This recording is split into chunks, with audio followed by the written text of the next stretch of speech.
So the next question to ask is, who is impacted by the climate crisis? And take a look at this map. It's incredibly stark. Pretty much every country that emits a lot is least at risk.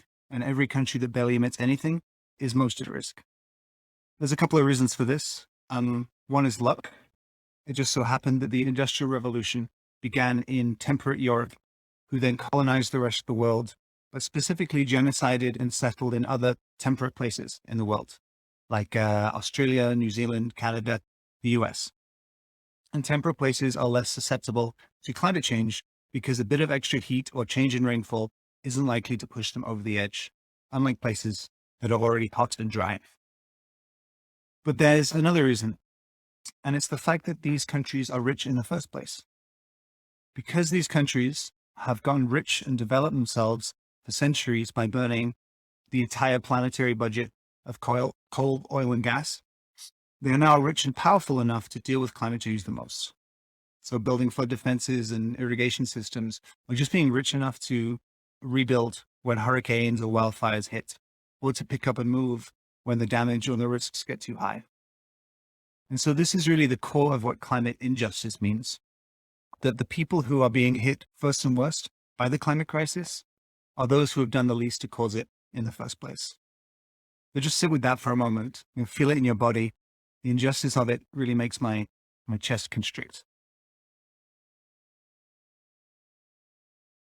Now, looking at the US all green there, as in like least at risk, isn't the whole story, because while it's true that in general the US is least at risk for climate change, there is a deep inequality within this country's borders as well.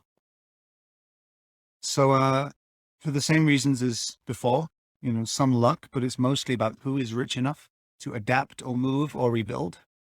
The people who emit the least in the US are likely to be impacted the most. So think of Black communities hit by Hurricane Katrina, this image on the left, or about Hurricane Maria in Puerto Rico. The damage done by Maria was about $92 billion. The annual GDP of Puerto Rico is about $100 billion. So that's a whole year's worth of work of every single person on the island wiped out. It's going to take decades to recover. Like the electricity grid is still barely working 4 years later. So, this is one reason, the response is Trump throwing paper towels into the crowd. But you've also got predatory disaster capitalists and sweeping in to buy up land and privatize utilities. It's all about kind of using the disaster as an opportunity to prey on the vulnerable and profit. And the difference in between the massive public spending that went in after Hurricane Sandy, like this picture on the right, in New York City versus what happened in Puerto Rico, couldn't be starker. So here in Portland, the people who died in the heat dome last year, which was the deadliest natural disaster in Oregon's history, were generally low income with no air conditioning or living in trailer parks or living in their cars. But you don't need to be the victim of a massive climate disaster to be the victim of climate injustice.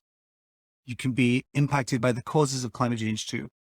So here in Portland, there's this huge area in Northwest, in between Forest Park and the river just south of the St. John's Bridge, called the Critical Energy Infrastructure Hub.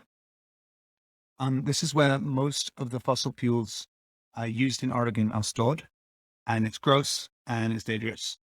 If you've ever been there, been to an action there, like with one of our Zenith actions, you'll know that your throat and your eyes soon start burning, like the air's so polluted. But it's allowed to be there because it's what's called a sacrifice zone. This is a place where the authorities have deemed it okay for pretty awful pollution to happen for the greater good.